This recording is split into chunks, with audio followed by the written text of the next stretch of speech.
Welcome to the GCN Racing News Show. Coming up this week, Mathieu van der Poel makes his return to cyclocross at the Superprestige in Ruddervoorde. We also have the notoriously brutal Koppenbergcross and an incredible world record set at the UCI Track World Cup in Minsk.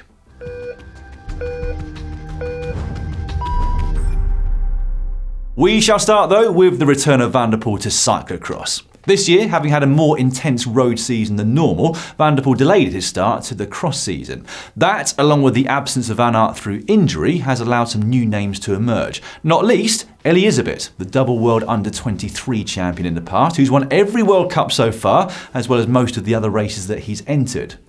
Now, given Elizabeth's form and given that van der Poel is only just getting going, the prospect was that we'd potentially have a close-fought battle for the win in Ruddervoorde yesterday. And for a while, that looks to be the case. At one point, Laurens Sweeck, Tom Pidcock, Elizabeth and van der Poel were locking horns at the front of the race. Soon after that, though, it was down to just van der Poel and Sweeck, who was on a particularly good day. And soon after that, van der Poel was solo. Now, maybe it was inevitable. In fact, it probably was inevitable, wasn't it? But van der Poel cruised to the win, even showboating for the crowd on the final lap of the race. First race back then, first convincing win, and you'd imagine he's only going to get better from here. That was in fact his 28th win at a Superprestige race. This year's series is now jointly led by Sweeck, who held on for second place, and Belgian champion Toon Aert. Incidentally, despite them having raced in different categories for most of their respective careers, that was the 36th time that van der Poel and Elizabeth have raced together in cyclocross, and only the once at the Koppenbergcross last year has Elizabeth got the better of the current world champion. Van der Poel's return certainly garnered a lot of interest from you at home. We had record numbers of people watching live here on GCN Racing, so thanks to all of you who tuned in and joined Marty and Nikki Bramier for the action. In the women's race, Kaylin Del Carmen Alvarado is back to her winning ways. She'd eventually crossed the line 19 seconds ahead of current world champion Sanne Cant, putting herself back into the overall lead in the Superprestige standings in the process. And in finishing third at the age of 40, Katie Compton became the oldest rider to finish on the podium of a Superprestige race, and that was the biggest age gap ever between two riders on the podium of that series, with Alvarado just 21 years of age. After the race, Alvarado also revealed that she will be competing in the under-23 event at the European Championships this weekend, rather than the elite category, as it's her last chance to do so. Speaking of which, we have live coverage of the European Cyclocross Championships from Italy this coming Sunday, which you'll be able to watch if you're not in Europe, ironically, and not in Australia. And then on Monday, we have the Neimarket Cross, which is the latest round of the Soudal Classics. That one is available worldwide, except for Belgium and the Netherlands. And just to reiterate to all of you, I know how frustrating the geo restrictions can be. I'm frustrated too, but rest assured, we are doing literally everything we can to get as much live racing as we can to as many of you as possible, so please bear with us for the time being. Also, if you're not already aware, we now have a cyclocross podcast. It's brought to you by Jeremy Powers with expert insight from Erwin Vervecken, Marty, and a weekly special guest. This week, we'll be releasing the third episode with an interview with Magali Rochette, who incidentally won the Canadian Cyclocross Championships at the weekend. You'll be able to find it in the usual podcast platforms by searching GCN Cyclocross Podcast. Right, we are going to have a brief break from the mud now and head over to Minsk, where the UCI Track World Cup has been taking place over the last few days. And the news that we're going to focus on from there is that Filippo Ganna broke the individual pursuit world record, not just once, but twice. So in qualifying, he rode a 4-minute 4-second .245, hitting a peak speed of 62.7 kilometers per hour in the closing laps and taking over a second off Ashton Lambie's previous record. And then in the final, he smashed his own world record by a second and a half, a mind-boggling 4 minutes 2 seconds .647. 4 minutes and 2 seconds for 4 kilometers. Now let's put that into some kind of context. Firstly, it's an average speed of 59.35 kilometers per hour, average from a standing start. Secondly, it's faster than the Australian team when they broke the world team pursuit record back in 1993. And finally, take a look at this pacing graph from Xavier Disley. Ganna would have qualified fastest for the team pursuit at the 2000 Sydney Olympics and second fastest at the 2004 Athens Olympics. It would also have seen him finish 7th at the team pursuit at the last Olympic Games, which were over in Rio. But unfortunately, we will not be seeing Ganna race the individual pursuit at next year's Olympics in Tokyo because, of course, it's not an Olympic event. So about 10 years ago, the UCI had to shuffle about the track programme in order to have parity in the number of Olympic track events between the men and the women. And for some reason, they decided to take out what I, and I think plenty of you, feel is one of the most exciting and prestigious events on the track. And I have to say, it's a real shame. And as resident statistician Killian Kelly pointed out on Twitter, the likelihood is that had it not been removed from the Olympics, we would have seen the first sub-4 minute individual pursuit by now. And that elusive sub-4 minutes now doesn't seem so elusive at all, does it? In fact, it now feels like a matter of time before it happens, particularly as the track in Minsk is at sea level, which takes away some of the ambiguity surrounding other recent track world records. Anyway, we would love to get your opinion on this subject through a poll. Should the UCI bring back the individual pursuit to the Olympics? Yes or no? That poll should be on your screen right now, and you can let me know your reasons in the comments section below, where you'd also better let me know which event you think it should replace.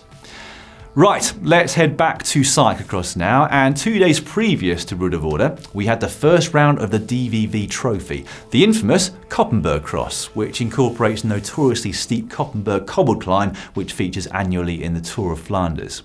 In the men's race, we had a very hard-fought battle between the two men who have, between them, dominated the under-23 cyclocross scene for the past few years, Elizabeth and Tom Pidcock. Now, after a relatively slow start, Pidcock pulled himself back up to Isabit, but the Belgian eventually managed to put some distance between them both. And then this happened. A mechanical problem at the foot of the Koppenberg allowed Pidcock to catch back up, and we then saw both of them landing blows in an effort to win the race. Ultimately, Isabit would continue his quite incredible season so far, taking yet another win, Pidcock having to settle for second. Still, Pidcock became the first British rider ever to finish on the podium in a men's DVV trophy race. In the women's event, things were a bit more clear-cut. Yara Castelline took an early lead and never relinquished it. Anne-Marie Verst pushed her close the whole way, but despite a very fast last lap, was never quite able to catch her. Hats off to the 777 team, who took all 3 podium placings, with Arzufi in third, and to Katavas, who became the first Hungarian to run top 10 at a cyclocross race of this standard.